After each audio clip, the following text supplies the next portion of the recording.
আসসালামু আলাইকুম। তো আজকে মূলত যাব আমরা হাটে। হ্যাঁ, হাটে যাওয়ার উদ্দেশ্যে যাব আর কি, গরু কেনার জন্য। তো বাড়ি থেকে বের হওয়ার আগে আমরা টাকাগুলো গোছ করে নিচ্ছি।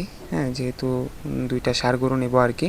তো এই কারণে টাকাগুলো গোছ করে নিচ্ছি এবং এই গোছ করে নেওয়ার পরেই আমরা হাটের উদ্দেশ্যে রওনা হব ইনশাআল্লাহ। এবং আমরা মূলত ভটভটিতে করে যাব। তো এই জন্য আমরা আগে থেকেই বলে রাখছিলাম ভটভটিওয়ালাকে যে আমরা গরু কিনতে যাব এবং আপনাদের ভটভটি করেই যাব আর কি। তো আমরা মূলত রাস্তায় বের হয়েছি এবং রাস্তায় বের হওয়ার পর আমাদের 10 থেকে 15 মিনিট দাঁড়িয়ে থাকার পরে ভটভটিটা আসে আর কি, এবং আমরা সেই ভটভটি করেই হাটের উদ্দেশ্যে রওনা হই। এবং আমি ভাবছিলাম যে ভটভটিতে হয়তো গরু আছে, গরু বিক্রি করার জন্য নিয়ে যাবে আর কি, কিন্তু একদমই উল্টা। হ্যাঁ, ভটভটিতে একটা গরু ছিল না বিক্রি করার মতো। তো আমরা যারা যাচ্ছি মূলত তারা হচ্ছে সবাই গরু কেনার জন্য যাচ্ছি, গরু বিক্রি করার জন্য যাচ্ছি না। তো আমরা যাচ্ছি গরু কেনার জন্য এবং আমরা 2টা গরু নেব আর কি। আগেই বললাম আপনাদেরকে 2টা গরু নেব, ষাঁড় গরু নেব এবং মোটা তাজা করার জন্য নেব আর কি। তো আমরা যাচ্ছি মূলত মহস্থান হাটে গরু কেনার জন্য। তো আমরা চলে আসলাম মহস্থান হাটে এবং হাটে আসার পরে পুরাই অবাক। হ্যাঁ, এইখানে আসে দেখি আপনার হাটটা পুরাই ফাঁকা, গরু কেবল আসতেছে। তো আমি আমাদের লোকজনকে বললাম আর কি, হ্যাঁ, ভটভটিতে করে যারা আসছিল মূলত তাদেরকে বললাম যে এই হাটটা কি এরকমই নাকি গরু আসে। তো তারা বললো গরুর হাট এখনও শুরু হয় নাই। হ্যাঁ, গরু আসতেছে, মূলত হাট শুরু হয় 1টা 2টা থেকে 5টা পর্যন্ত থাকে আর কি। 2টা থেকে শুরু হয়, 5টা পর্যন্ত থাকে। তো হাটটা একদমই ফাঁকা। তো তারপরে আমরা হাটের ভিতর ঢুকলাম। হ্যাঁ, ঘোরাঘুরি করতেছি, গরুগুলো দেখতেছি এবং আমাদের পছন্দ হচ্ছে না আসলে, সেই রকম গরু এখনও আসে নাই। তো তারপরেও হাটে যেহেতু আসছি গরু দেখতেই হবে।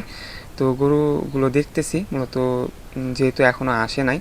তো গরুগুলো দেখার পরে আমরা বেশ কিছুক্ষণ অপেক্ষা করেছিলাম। হ্যাঁ, অপেক্ষা করার পরে মূলত হাটটা কানায় কানায় ভরে গেল।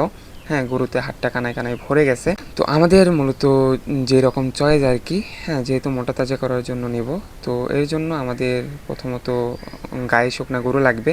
তো এইখানে যেই সারিবদ্ধ করা ষাঁড় গরুগুলো দেখতেছেন মূলত এগুলোর ভিতর থেকে আমরা 2টা গরু নিই, কিন্তু আমরা দেখতেছি প্রথমে এবং এরপরেও আমরা বেশ কিছু গরু দেখি আর কি। এবং এরপরে গরু দেখার পরে আমরা এই সারিবদ্ধ গরু থেকেই 2টা গরু নেই আর কি। হ্যাঁ, একটা লাল কালার এবং একটা কালো কালার। তো আমার পিছনে যেই গরুগুলো দেখতেছেন মূলত এগুলোর দামাদামি করি আর কি। মূলত এই 2টাও ষাঁড় গরু। হ্যাঁ, 2টা লাল কালার, একটা সাদা লাল এবং আরেকটা লাল কালার। তো এই গরুগুলোর দাম করে আপনার 1,35,000 জোড়া আর কি।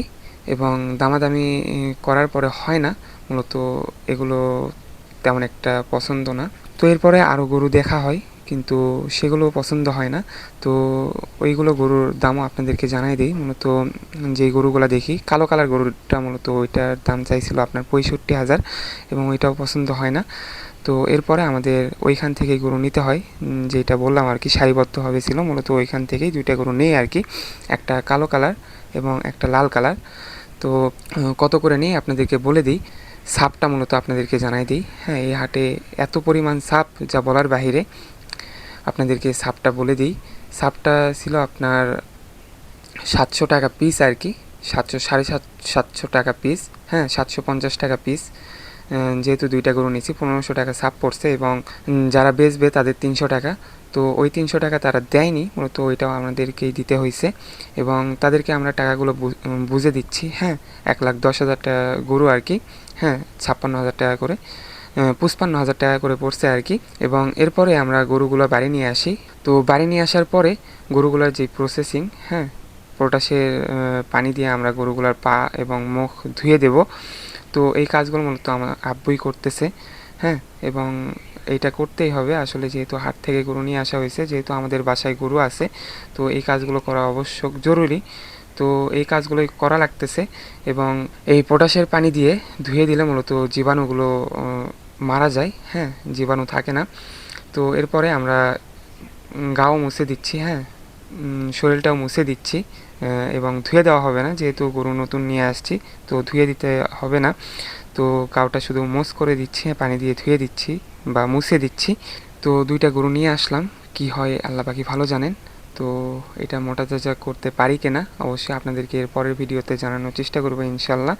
এবং কি কি প্রসেসিং করি এবং কি কি কাজ করি এটা মূলত আপনাদেরকে দেখানোর চেষ্টা করবো ইনশাল্লাহ পরের ভিডিওতে।